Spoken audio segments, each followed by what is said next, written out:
He's back!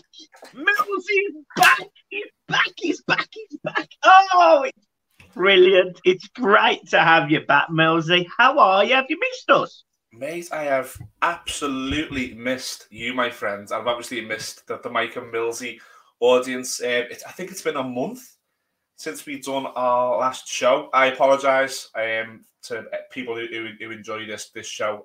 I've had lots of work issues, a change of employment, a change of office setup, and didn't quite have the technology to get on. I only had my phone for a couple of weeks, didn't have a laptop and things. So I'm back now. Mike has very, very kindly kept in touch, and he said when I'm ready to come back, I can come back. So if Mike's happy to resume this train ride we call Mike and Millsy, we can do it. Oh, mate. And what a train ride it's been. All the optimism we showed in the summer. Then, you know, I remember us doing a podcast, which was like an hour long when I was in Cornwall, if you remember, and I was on holiday. And where was I? I was in Southampton, and me and you were there talking, and we were optimistic. We were saying that, you know, it had been a bit rough, and we were feeling a bit down about Carlo, and there was a lot of negatives. But it started to build as the season progressed.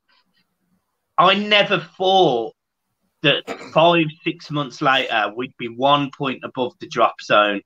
Yes, with a couple of games in hand or a game in hand, but we are really struggling. And the Monday night game, not that I'm going to touch on it too much, but the Monday night game was a real show of how poor defensively we really are. It should be, but it can't be because of where we are in the season. It should be the end of a number of players, but we just haven't got the squad going into what we're in March now. There's no more windows. The youth development has been cast aside for years and years. There's no one really to even throw in. Maybe you could throw Tyler and Yango in if you need to, but would that be really unfair? I think so. There's no other defenders. I think Isaac Price maybe came on last week. Is he ready?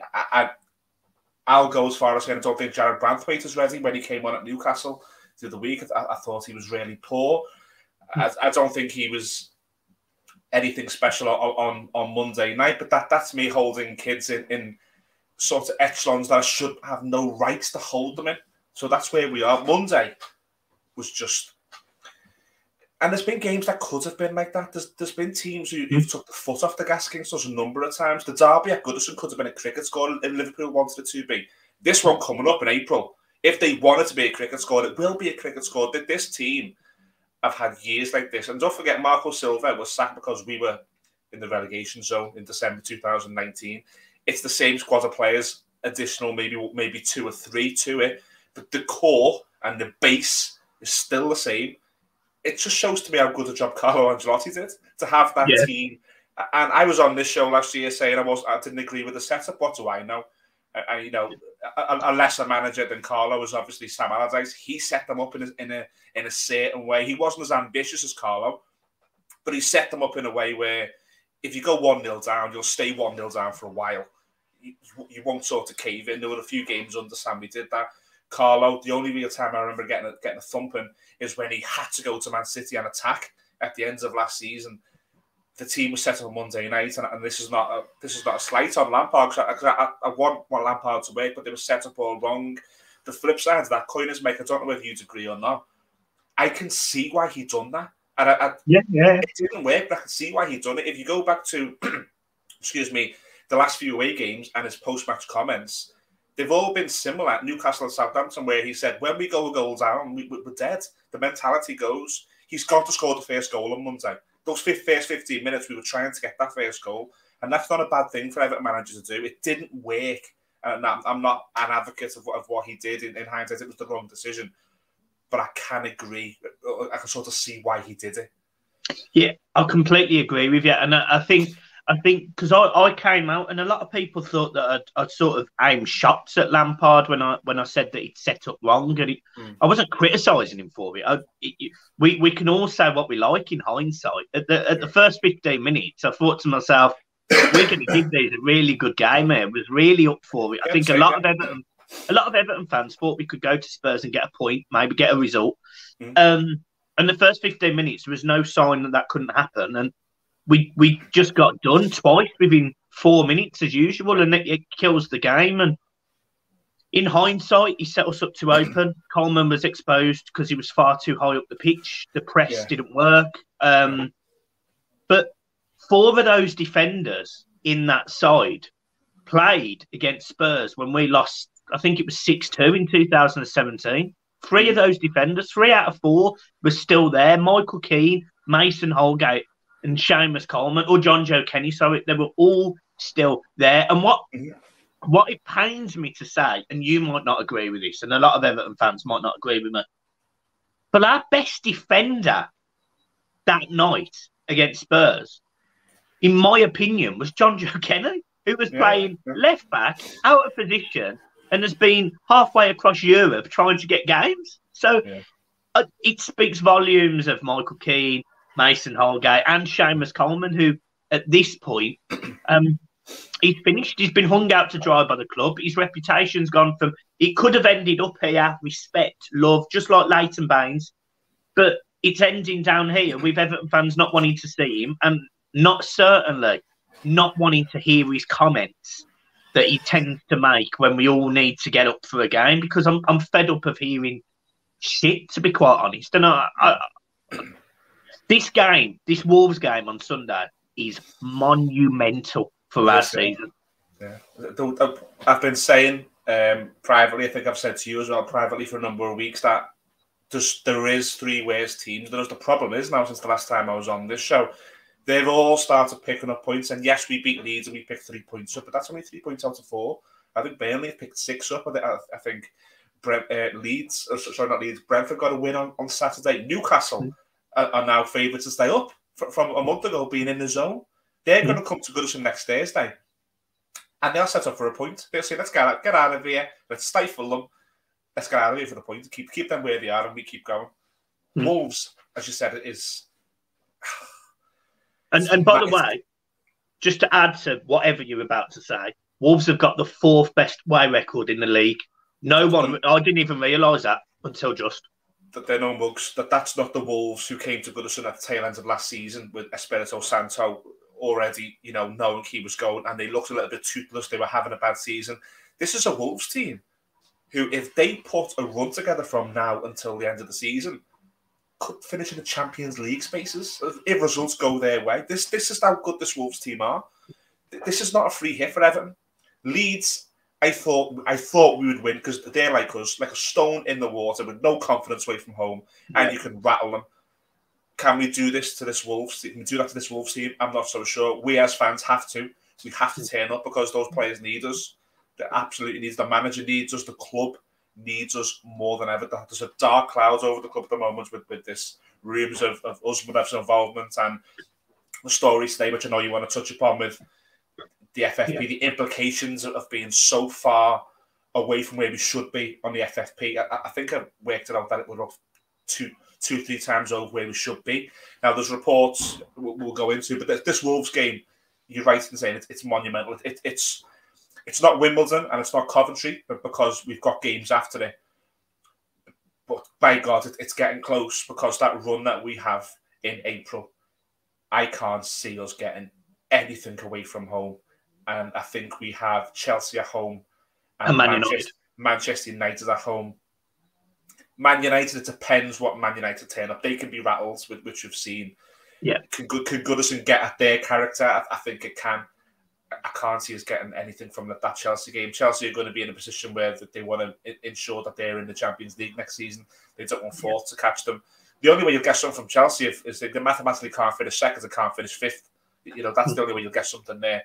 So this is why I'm saying this Wolves game is not Coventry, not Wimbledon, but it's getting to the point. And Newcastle will be the same.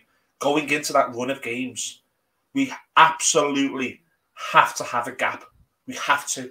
If there is no gap, and I'll count 1 point as no gap, if there is no gap going into that run of fixtures, it is going to be disastrous. And disastrous what could happen to this football club in its entire history. If the worst happens to this football club, I've got no words for what it would feel like. These 2 games are monumental. I truly believe, and I mean this when I say this. And people will say, as long as we get 4 points, I think we're fine. I genuinely believe we need 6 points out of the next 2 games, and any less than that, we're going down. And I am staunch on that. And the reason is because I don't see us picking up points away from home. Like, we've got Burnley and Watford, and if we could go to Burnley and Watford and get 3 points, that would definitely take the pressure off Everton. But I can't see it happening. I just can't see us winning away from home. We're capable. We're capable of beating anyone on our day. We've even got a squad that is capable enough to beat anyone on their day, but we are nowhere near that. And this weekend, the proper Everton is the 4 of them play each other. So you've got Brentford versus Burnley, and you've got Leeds versus Norwich. Now, Leeds versus Norwich is the same time we play Wolves. It's 2 p.m. on Sunday. Brentford v Burnley is either us being leaped or a team putting a gap between us and them. Guaranteed, or both. There's no right results for Everton in these 2 fixtures that are coming up on Saturday and Sunday. So that coupled with our run of fixtures coming into it, I don't know. I don't know how I'd set up. I'm feeling nervous already. We record that lunchtime on Wednesday. I'm nervous already for this game. I was nervous for Leeds, and I left the ground after Leeds, and I was buoyed by it, and I thought that team will have enough. The problem is, it's like watching 2 teams, home and away, and I don't think at home. I think this year, 2022, if you discount the Brighton and the Villa game, under Frank, the home games have had a different feel. It's felt more like what we want and what we've been used to in years past, and it's been a good vibe. Before that, we were getting done by West Ham, Watford, Liverpool, Brighton. I've mentioned the home form has not been. It's not like you're looking at a team who've won every home game or haven't lost a home game. No. Those players are still there. I wouldn't like to say it's been a new manager bounce because we've only had 1 home win under him in the league. But at the same time, I think you gather what I mean by that. If that starts to fade now going into these games, if there's feel-good factor that the players are saying that they're buying into what's happening at Finch Farm, that they're pairing publicly over what Frank Lampard's doing with them, if that starts to dwindle, if that starts to go... It's scary because we've lost 6 home games, and when you look at Everton Football Club and you go 6 games at home, it's quite scary. Like, I'm used to the times that we used to lose 2, maybe 3. We'd give everyone a game, and I do feel like teams can come to Goodison. As of under Rafa, they could have come to Goodison and get points, and now I sit there and I just think, I don't see where our next away point's going to come from. No. If we're losing at home to teams like, just in the last few months, we've lost to Villa, Brighton, we got spanked by Liverpool, Watford, West Ham. But when I look at the teams that we've played, when I actually look at the actual games, I used to say, Everton will go to Southampton and get a point, or they'll get 3 points. I now look at the games we've lost and go, I expected that. I expected that. We are literally in the position that I sort of semi-expect us to be, because we are so poor defensively. And another issue that we've had, and you might not agree with this, Millsy, but attacking-wise, I think we've scored 28 goals this season, which is a poor showing for a team that, yes, we've had injuries. Yes, we've had problems. But this team's £500 million later. Yeah. And we've got Rondon starting 15 games for us this season. We've lost big players and big characters. I mean, let's make no bones about it. For whatever reason, Gylfi Sigurdsson isn't part of this Everton squad anymore. Now, he was Marmite for a number of years, but what he did do at the end of each season, he'd say, "Look at the goals I did score. I wasn't scoring. I wasn't scoring 0 goals, and at times I was scoring winning goals, and you couldn't argue with that. And that was always the base between the pro Sigurdsson Andy Sigurdsson, again, James Rodriguez, you'd get him on the pitch half the time. But boy, God, when you got him on that pitch, he just had to touch the ball and players would move. You would see the full-backs go, Richarlison would move because they'd expect to be fouled. To a lesser extent, you lost Bernard, who would at times chip in. He scored a few goals last season. I remember the winning goal in the cup game against Tottenham, where you brought him on and he played well and he got Everton into the next round of the cup. And then you lose Luca Dean, who all you need for Luca Dean, if you knew that current manager was at least on the brink, he had 2 weeks, he had 2 more results and it was gone. Then you just say to the manager, look, we're going to review this at the end of January. You can play John Joe Kenny there for the next 2, but we're just going to see how we go with this. Because if Luca Dean was playing good to Frank Lampard, I think he'd be the old Luca Dean where he was allowed to get up and down. He'd be creative. So they're mitigating factors in us not scoring goals. The big mitigating factor is that we didn't have Calvert-Lewin start the season. And the bullet point underneath that statement is now we've got him back. We're not playing to a style that suits him. We're not putting balls in the box. We're asking him to play a bit deeper into play. He's got us back to goal. And in turn, I don't know whether it's fitness or whether he's not being asked to press, whether he's not getting the triggers to press, but you've lost that as well. So you've lost his goals, you've lost his hunger and his press. He's playing a different style. There's so many things that have gone wrong that are accountable for why we're not scoring goals. And it's not just Calvert-Lewin. Richarlison, I think this season, and I'm a fan of Richarlison, I think there's only been a handful of times this season that I can say he's given a defender a game. Yeah. On Monday, those Tottenham players, I understand if they go in and say, bloody hell, that wasn't the Calvert-Lewin I've seen last season. But they would have went in and said, I wasn't troubled by Richarlison either. The only one I was troubled by was Anthony Gordon. The only one. He didn't have a great season last season either.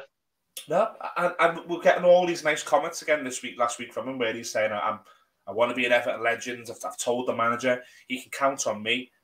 Lads, you're not giving anyone a game. There's been a number of times this season you've given someone a game. The rest of the time, you've either stood over the ball waiting for the VAR decision to give you a penalty kick, or you've walked around, or you've been on the floor sulking. And that's not us. That's not you being there for us to count on you. You need to get your head in the game as well.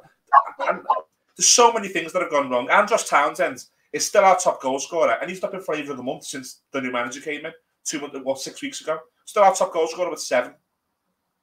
Unbelievable. Dog's going mad in the background. Now she'll stop. Postman's been there. Another thing that I was going to add, and I think... Tell you what, dogs, man. She's as angry as us. Honestly, it's because the postman, she loves him. She absolutely loves the postman. Honestly, she'll run out. She has a little fuss off him. She begs for it.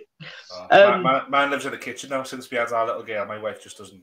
He doesn't exist. So anybody who wants a sprolly in the Liverpool area, there you go. You can have them. Yeah, and then obviously on top of all the on-field issues that we've got the Daily Mail publishing an article that I think what they've done is they've sat down with a calculator and gone, right, Everton are, dear, I'm going to write about that. But they haven't actually looked into what Everton have done to mitigate that situation. Obviously, a lot of people that we can trust and friends of ours, a couple of journalists at Close Club, etc., have came out and said that, they certainly don't expect any points deduction. Maybe there might be a fine, but Everton have been in discussions with the Premier League for a long time regarding this. What's your take on it? Well, how does that work? How do I, let's take the football club and the Premier League out of it. How does anybody say to an authority, look, I'm breaking the rules here, can I carry on for a bit? Will I be all right? Will you mates? Is it okay if I just say sorry after I break the rules? Is it okay? I don't understand that. I'm not doubting that there has been communication. And I see Diesk was tweeting last night, and he's obviously in the know, and he's saying that there's been conversation between the Premier League authorities and the club going as far back as last year, where we were saying, look, we're in this situation, we're trying to get out of it, COVID's not helped, and everything that you do, but how long can that last? And if Everton stay up by point by a goal. Do those 3 teams go quietly? No.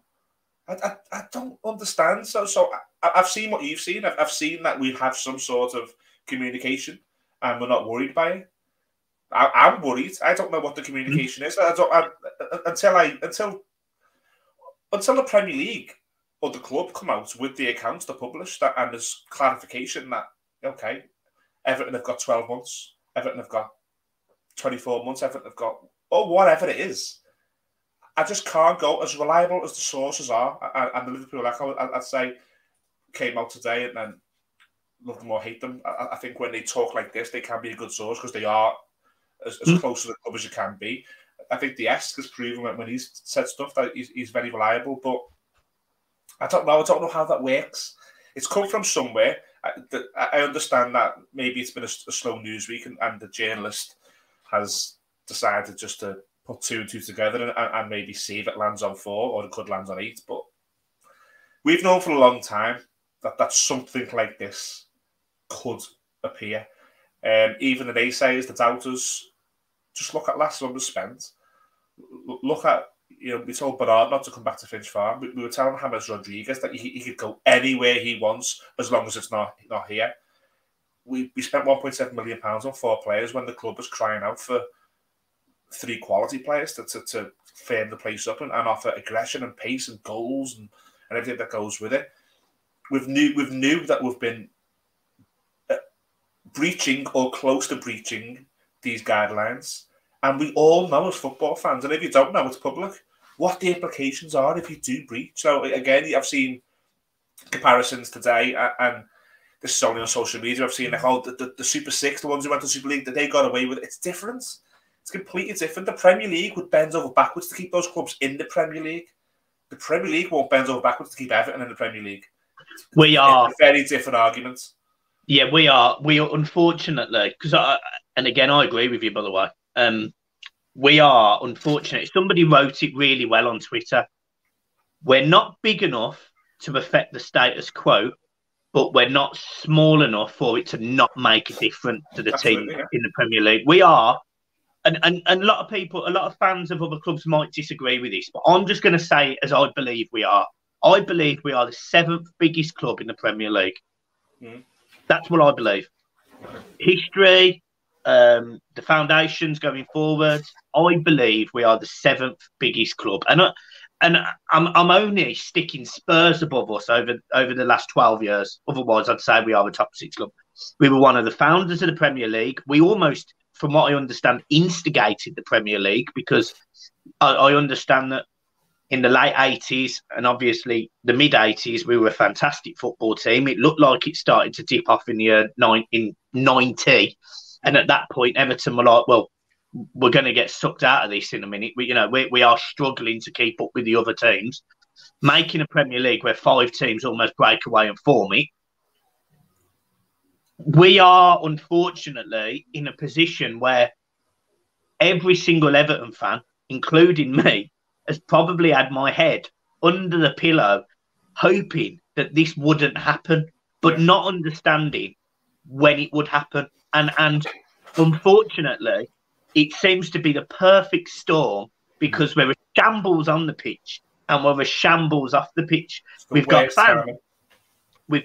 fans who, rightly, in my opinion, are campaigning against the board, are still to this day, and again, lots of people are about to disagree and call me out, and this might end up being clicked and all sorts on Twitter, so exclude Millsy from this. But you might actually see that Everton 6 years ago were a better run club under Bill Kenwright than we ever have been under Farhad Moshiri. And I hate to say it, he is a poison in this club. But at no point did I ever think we would be this up shit creek, points deduction potential, £155 million in the red mess. That's just my opinion. And I don't want anyone to, overthink it. I'm not saying Bill Kenwright was a good chairman, but what I am saying is, I think he possibly did a better job than Farhad Moshiri.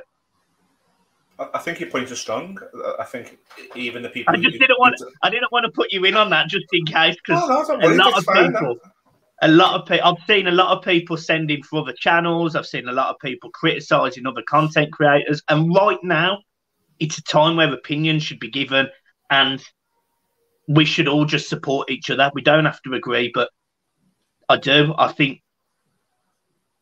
Strong points. What you've said there. Even the people who don't agree couldn't argue with the point that you've just said there. That under Bill Kenwright, yes, the finances at times were really poor, and they didn't allow a really good manager to do what he needed to do. Because that really good manager had us in a really strong position. That if you just did back him a couple of times, and he just couldn't do it. But yes, there were a few times where we had to sell the crown jewels. I think the closest we've got to being in really bad trouble under Bill Kenwright was the 2004 with the Wayne Rooney. There's lots of things that if Rooney wasn't sold, and then even now, nearly 20 years on, depending who you talk to, there's different versions of Everton wanted to keep him, Everton wanted to sell him. But I think we're in a position where we're in a relegation battle and we could be getting dock points. The club has never been ran in a situation where we've walked into a situation where every point counts. And I don't know if this is true. I don't know when the point deduction comes. Is it next season? But can the Premier League dock a team points if the team aren't in the Premier League? So to the Premier League then wait?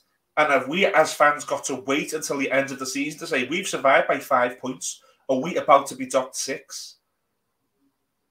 It's just, mate, it's sleepless nights. I woke up on Tuesday. It sounds like I woke up on Tuesday at 4 a.m. and I was just thinking about that Tottenham game. Yeah, man. It shouldn't be in a situation of football. Yeah, I don't understand. You take the highs and the lows with the football. The perfect football team or whatever is when you win and you're enjoying it. And you don't get that all the time. Even the biggest clubs, even the ones who are just enjoying the moment right now, it won't last forever. We've seen these teams who are on a roll right now not last. It doesn't last. But when you're in a position where you care that much, and this fan base who we're a part of, such a passionate fan base who deserve so much more than what they're getting. You can't help but care. You can't help but feel. I sat there on Monday night. I said to my wife, I said, you best go upstairs. I'm going to spend half an hour down here and just listen to Jamie Carragher call our defence a championship defence to make me feel even worse. I said I'd be no company. Just go up for half an hour. And then I woke up on Tuesday still feeling it. Sunday, I'll wake up Sunday morning. I'll be just dying to get into that ground. But this news today, look, it could just be chip paper tomorrow. But it's like, the only good comparison I've got for it is like if your wife's telling you, look, this isn't working, and then someone comes and tells you you've defaulted on your mortgage the next day. You don't need that, do you? You don't need everything seems to be going wrong. Like let us just be shit on the pitch or just off it. Don't just give us a break. I'm gonna ask you a question, and I almost don't want to ask you this, but me and Paul had this discussion last night.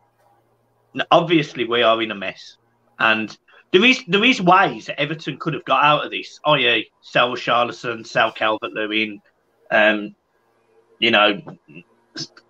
probably sell a couple more of the assets, because the players that we spent a lot of money on, they decreased in value and therefore they've got no value. But Everton probably only have 3 or 4 players that would probably bring in a substantial amount of money.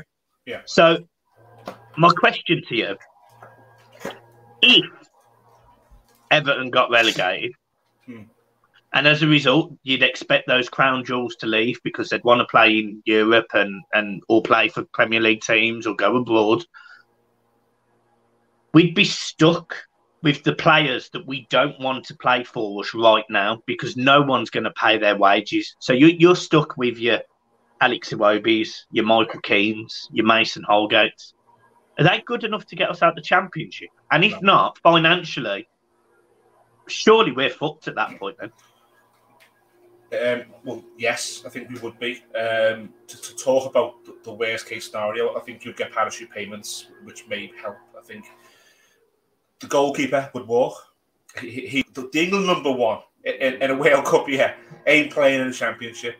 So no. He ain't. So how much do you get for a player who possibly may even have a clause in his contract? Yeah. Who else has got clauses? Dominic Calvert-Lewin signed a new deal a couple of years ago. Richarlison signed a new deal the same week Marco Silva was sacked. We were on 18th. I imagine there's something in his contract. You'd be playing Begovic, Coleman, Mikalenko, Keane, Holgate. You'd be playing Tom Davis, Andros Townsend. I think Anthony Gordon would stay, and you'd be playing Salomon Rondon. Is that team good enough to do much in the Championship? Probably not. I'd argue that Fulham would beat us now. So, yeah. Look, before you asked the question, you went into it by saying we could have done something in the summer. We could have sold a crown jewel. That goes back again to what me and you have been saying on this show for months and months and months. Communicate that to us last summer. Yeah.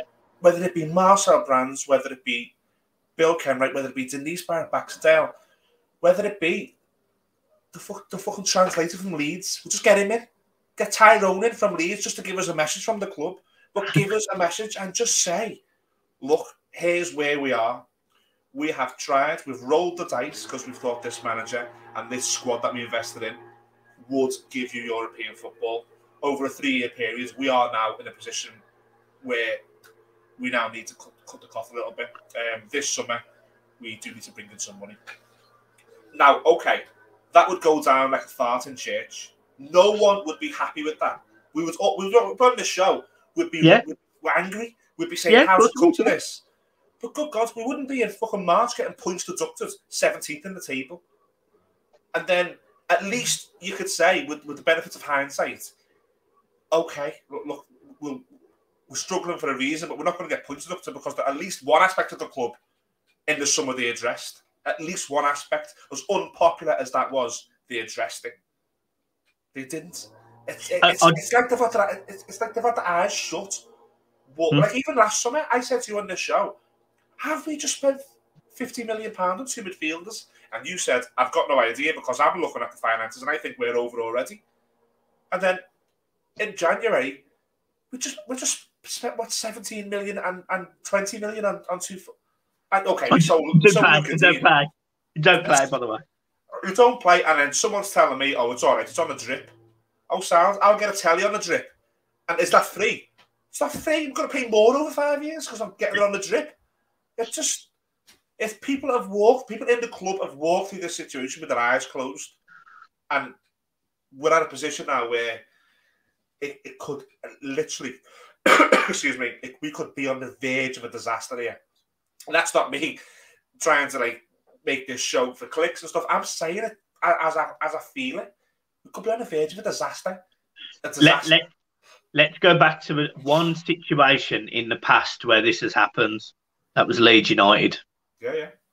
They went from 3 years prior playing in the semi-final of a Champions League team. And by the way, they still had players in that team that went down that had a little bit of calibre left. And they were stuck in the Championship for 17 years. And I love Everton. And I don't think if we went down, we'd stay in the Championship very long. I think we'd find a way of getting back out of it. But my God, in my lifetime, yes, there was Wimbledon. Yes, there was Coventry, 97, 98. Yes, there was 93, 94. But I felt like those players would have died for that shirt. And I didn't even know them. That's just what I've heard. I genuinely, I saw 2 players that I felt would have played and died for that shirt the other night. And that, weirdly, was Anthony Gordon, a young 21-year-old lad who's working his arse off every single week, apologising to fans.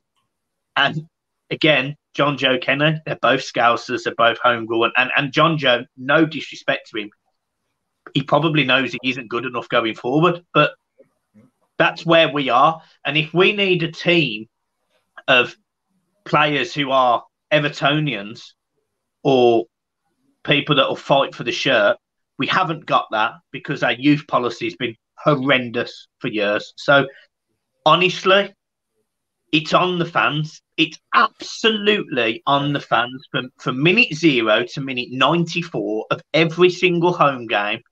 Every single fan needs to sing, shout, applaud, cheer, everything they can to prove to these boys that if they're going to give up, we're going to keep fighting. Because Wolves are no mugs. Newcastle are no mugs. Brentford are no mugs. Man United are no mugs. Leicester are no mugs. And that's just 5 games off the top of my head at home I could think of. They're the 5 we need to win. Just touched on Wolves. If Ben Godfrey is fit, is he left back or centre half? I said last night that I'd play him centre half, but that was because I played Patterson over Coleman. Now I've thought about it, and I spoke to John as well actually earlier. John said he'd probably play John Joe Kenny at right back, bring in Godfrey at left back, and put Branthwaite and Holgate next to each other. The options at centre half are just. What would you do? I don't know. That's the way. I think Ben Godfrey. I think he probably needs to come in at left back. I think as much as the disaster Holgate and Keane have been at times, I think they were good against Leeds. I think if you get them in an environment this Sunday where it's a positive environment and the fans are with them, I don't think Branthwaite's ready. I really don't. And I know he had a good game against Chelsea, but I've seen a couple since where he just doesn't look ready. And if you put a kid in there, and like I said, if we go 1-0 down and the ground gets as it would probably get, I don't know. And this is not me advocating the Keane-Holgate partnership. I'd very, very easily rather Luca Dean be here and we play Meaden and Godfrey as centre halves. That's the ideal scenario. I wouldn't put Patterson in, and I wouldn't put Mikolenko in. That leaves me with Holgate and Keane. That by default that leaves me Holgate and Keane because I don't think Branthwaite's ready. But it worked. It works as long as there's no space in behind them. And my worry is in this home game, I think you're fine to not leave space. I think, for example, if we were playing Newcastle this weekend, I don't think you'd have that same issue that we had against Spurs. But Wolves play quite similar to Spurs in that sense. I.e., they look at Wang. They might use the height of Jimenez, just like Harry Kane, pull him short, pull the strings.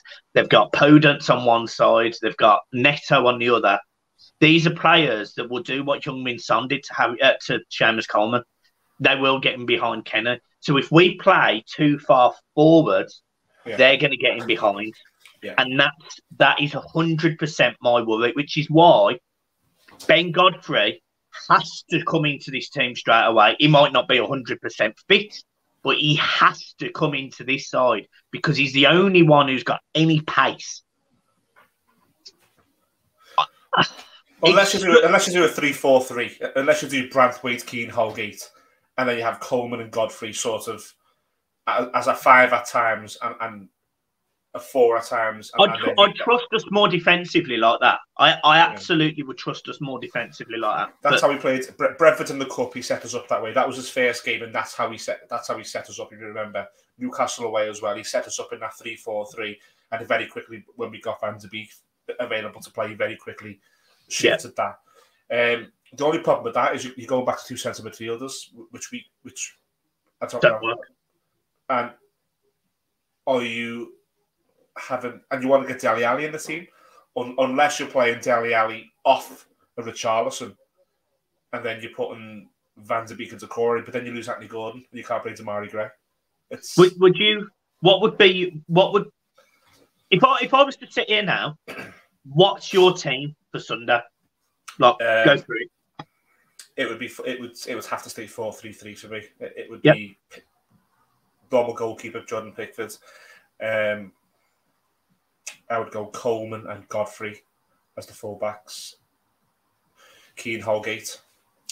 I would go Van de Beek to Corey and Dele Alli comes in for Alan for me. I thought Alan has one good game of 3. Now this could be his one good game of 3 coming up, but I don't know. I think now's the time that we need something more. And I would play the 3 of Damari Gray, with Charleston as the 9, and Anthony Gordon on the right. Yeah. And I would drum into the fullbacks, and I would drum into Decore and Van de Beek. You protect Dele Alli at all costs. If Dele Alli gets pressed by someone, you go and kick that presser. And you say to Dele Alli, if someone's going to walk into this now and save Everton, you're the only dice left now. You're the last roll of the dice. We don't expect Kevin Campbell. You're not a striker, but if you can come in and light this place up today, that's a new dynamic. Then, if you've got that 10-inch pulling the strings, possibly scoring a goal, and I would bring Alan out for that. Oh, what I just think the midfield three of Alan, Decore, and Van de Beek, it done okay against Manchester City because it's a game that we pressed and we knew the percentage was going to be a certain way in their favour. I think Wolves, we have to go take the game. If we were going to beat Man City, it was never going to be taking a game to them. It was going to be a counter attack, a mistake, or a set piece. Yeah. With Wolves, we have to go and take the game to them. So for me, you need to bring a creative player in. You need to bring someone who can say, "I'm in the middle of the park. Give it to me. Start moving. I'll play 1-2. If it takes 20 passes, fine. If it takes 1, fine. But I'm the man. I'm the man in this team. And if you don't do that, why have you signed him? Why have you signed him? What? Not El Ghazi getting the game for you? Oh, mate, I forgot we even had him. I seen him walking on the when Everton said the teams were arrived at Tottenham, and he put a tweet out, and El Ghazi was there. And you know what? I shouldn't have the time to feel sorry for people. I feel so sorry for him because he was signed by a super agent and an owner. Both managers who've had him don't really see a place for him in the team, and I think he's just a bit of a pawn in a deal. He's probably a small part of a big deal somewhere else. But no, to answer your question, I wouldn't go El Ghazi on Sunday. No. But the thing that frustrates me about the El Ghazi signing is that stopped us going for a loan signing for a defender. Yeah, exactly. Yeah, and can you imagine? I mean, I don't know who you would have got, but can you just imagine a big, aggressive, pacey centre half who had leadership skills? But now they cost the earth, I know. But I'm where's that loan coming from? Yeah, I don't know. It's hopefully this is a problem for the summer. We'll have shows in the summer. Is it possible we can loan Laporte for the next 6 months? You know. Oh God, it's so when you look at it that way, it's so scary the amount of holes that need plugging. And I don't even know our best team because you can't get the system, you can't get the players in. There's a massive gap on the left hand side defensively. There's a gap creatively. We're not scoring goals, we're leaking goals. We don't have a leader.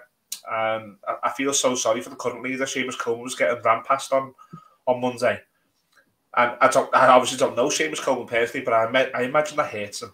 I imagine he knows he's coming to the end of his career, and he loves the club, and he'll put himself fit and he'll play, and of course he'll be proud to play. But it's getting a little bit to the point now where we need to address that has to be addressed now. Has to be. We've said this every summer, but now we get to a point where James Coleman could very easily retire after the World Cup. If that's it, he could just say, "I'm done.